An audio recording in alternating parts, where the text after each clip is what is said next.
As you can see, I'm very pale. I'm not invisible, but sometimes I feel invisible. My name is Miriam. I'm a person with multiple invisible disabilities. I'm a real DSM-5 salad. In case you didn't know, the DSM-5 is the diagnostic manual that psychiatrists use to diagnose people. Over the last 15 years, countless mental health professionals and doctors have given me many diagnoses and labels.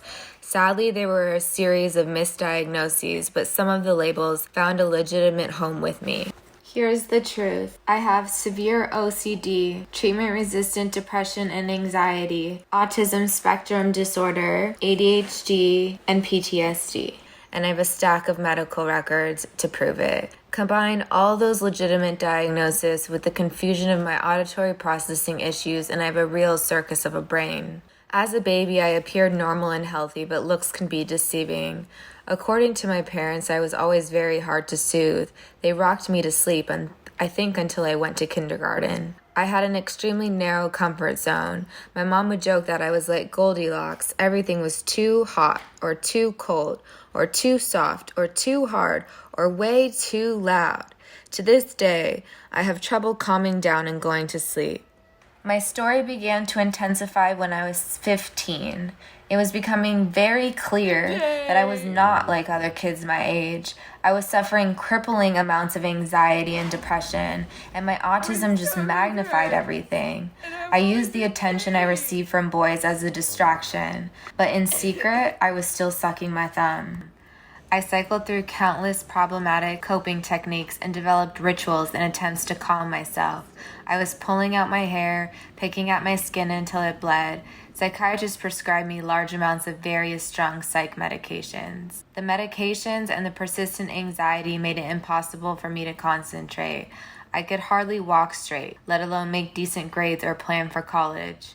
I tried meditation, aromatherapy, yoga, exercise, hypnosis, colonics, tinctures, acupuncture, cupping, and the list goes on. I was determined to get and feel better. I tried following everyone's advice, doctors, family, teachers, to countless strangers on the internet, but I remained an outlier and my suffering continued. There were no concrete answers. Treatments continued to the point that doctors labeled me a professional patient.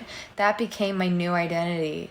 I became a yoga and Pilates instructor to try and gain some control over my body and mind. I took up pottery and painting to prove my worth and allow me to express everything that was inside me creatively. I tried everything to make a career for myself, to be normal. The breakdowns and meltdowns started happening more frequently. It became harder and harder to hide what was happening inside me from the world. Doctors told me that they had done everything they could for me. I realized that I needed to be my own advocate. I looked into many treatments, as my OCD caused me to research things endlessly on the internet for hours and hours at a time. I came across a procedure called deep brain stimulation and how it helps people with treatment-resistant OCD and depression. After years of research and a lot of paperwork, I finally got accepted to a world-renowned program and am in the process of preparing to move ahead with it.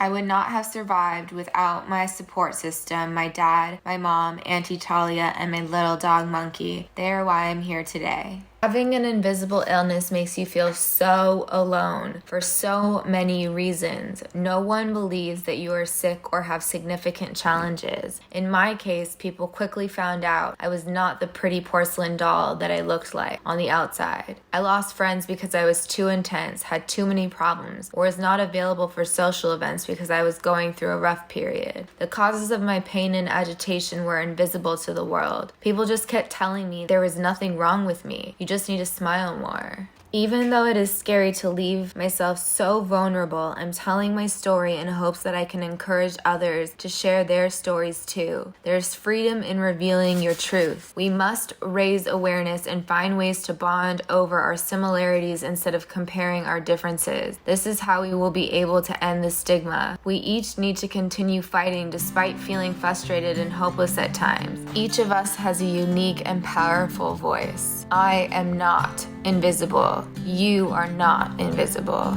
Walking along the sun-paved road, I find myself far from home, chasing dreams and following my plans.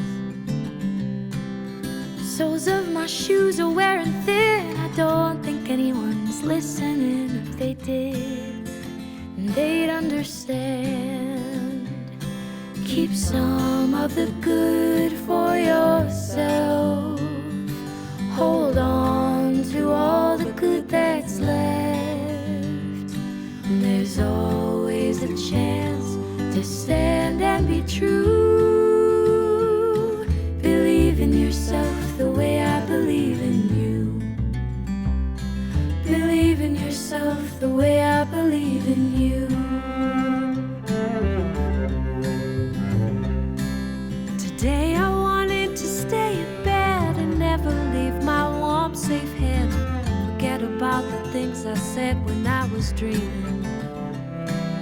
Such a long way from the start.